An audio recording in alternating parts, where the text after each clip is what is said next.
Hi guys, we got a question from one of our customers about how can we change fundamentally the way a tab control is being painted. The specific request was I want to have different tabs in different color, but the same concept applies to changing anything in the way controls are being painted on the screen.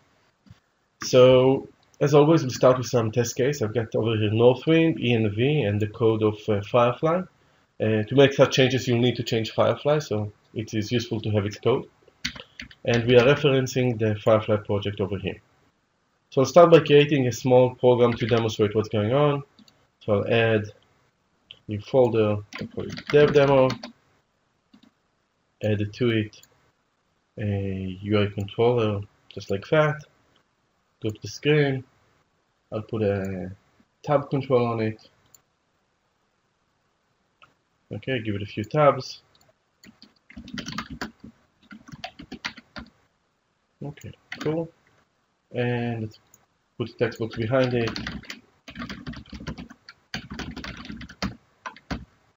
And connect its data to the tab.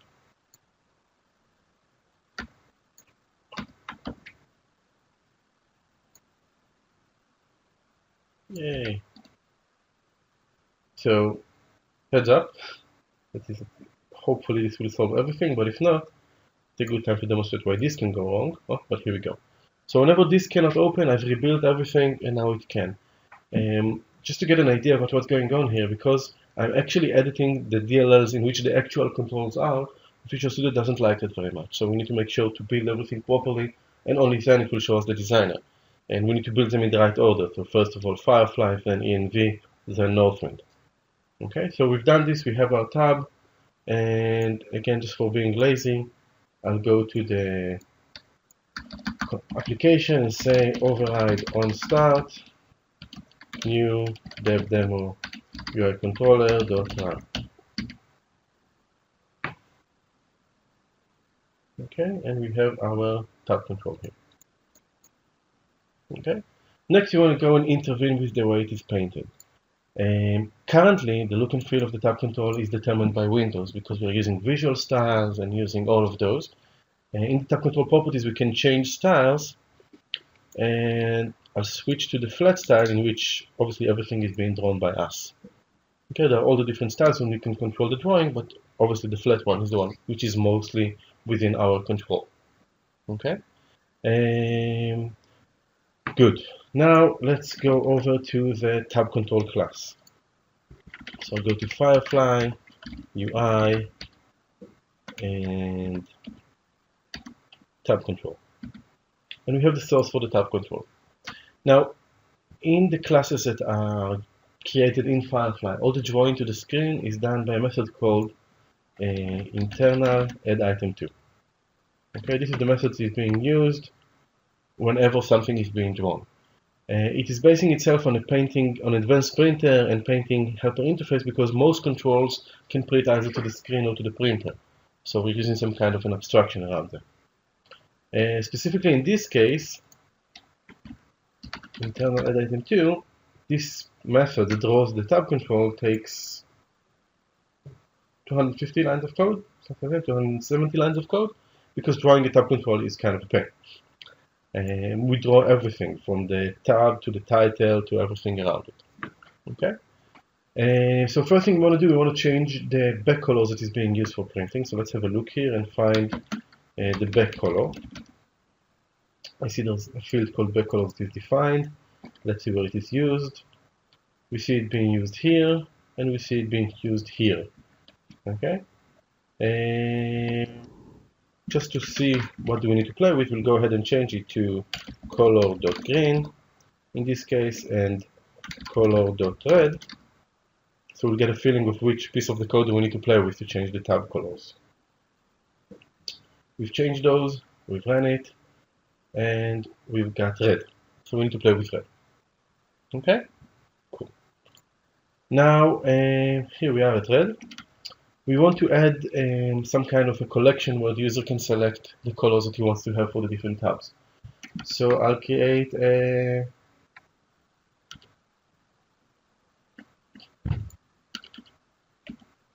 color array connection. So say public color array tab colors. Okay. And then I'll go over to red and say var backcolor equals backcolor if tab colors is not null and I is less than tab colors dot length. Now I've seen I before. I is the current tab that I'm parking on. That's why I'm using it so loosely. And then I'll say BC equals tab colors I, which is the specific colors that I've chose for the specific tab according to its index. So now instead of using red, I will use BC. Cool.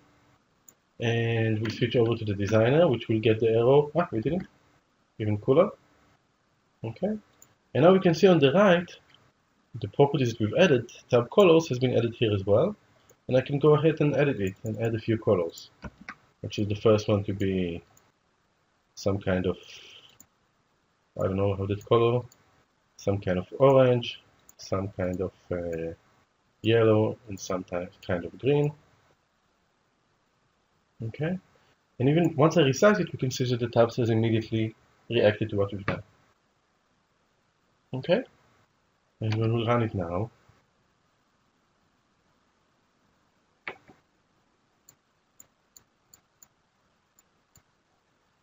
well, that's simple.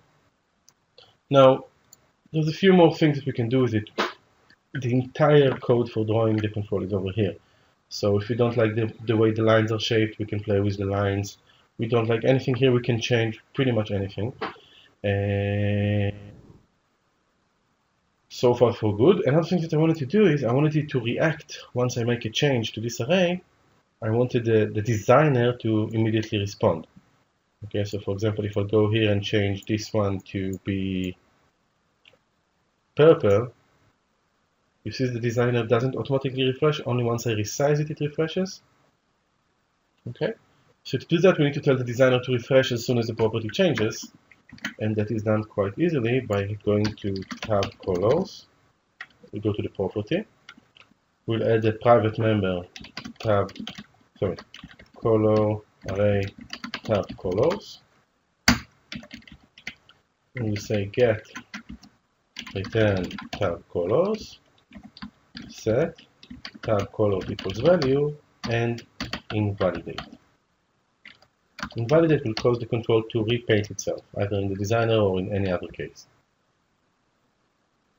So after making this change, we'll go back to our controller, and this is a very good demo. You see that we've changed Firefly, and that caused Visual Studio not to be aware of the controls anymore and give us weird errors. Not a problem, we'll just rebuild. And he actually responded by itself, which is kind of nice of him. And we can then go and say tab colors and choose a different color here.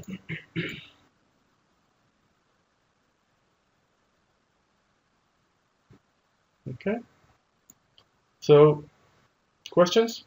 Anyone? We see that once we part on a specific tab, it changes the color back to white. Mm-hmm. If I would like to keep the color of the selected tab also. Mm-hmm. So actually we can see in the tab control where we played with our tab colors. Okay, we can see that there's a definition for if it's selected and the style is flat, get selected color. So I can just go ahead and drop this. Okay, and then it's no longer a question. It will ignore the selected color definition and will use the color I've chosen as the tab color. And if you want the background to change as well, why does the background disappears after the first time? The background, okay, it's a good question. The background that you see now is where nothing is selected. Once you select the tab, it's trying to get the selected tab background. Okay, which I have no idea where it's trying to get it from and what determines its color, but let's see. I'm sure it's over there though. Selected. Again, let's have a look at back color.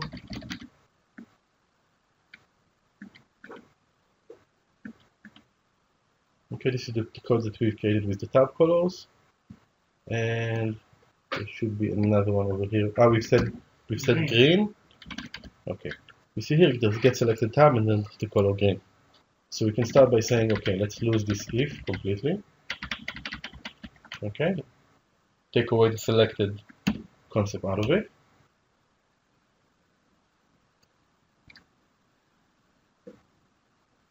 And that should be always green. Perfect. And then we can go ahead and say, instead of using the green, which I've just lost, I'll say if, so let's say back color, and say, so back color is small b. If tab colors is not null and selected index is less than tab colors dot length, bc equal tab colors selected index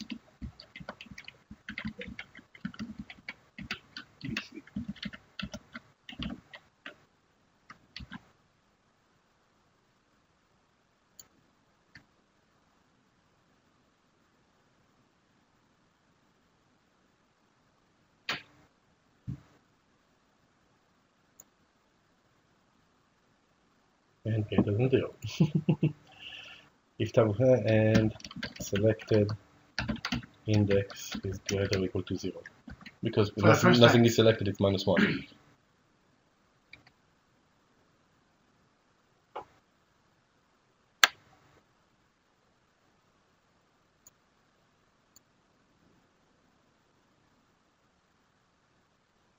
Ta-da! Can you go back to the property? You set the value? The tab colors property? Yeah, the color property. This is the relevant code. So the value where it says equal value basically runs over the array and each time sets the value of the color. It receives a parameter of type value array, so it replaces the original array with the new array that was set to it. If you have a look at the visual designer behind the scene, what Microsoft actually did is rebuild it and let it give it a rebuild here so the designer will keep talking to us.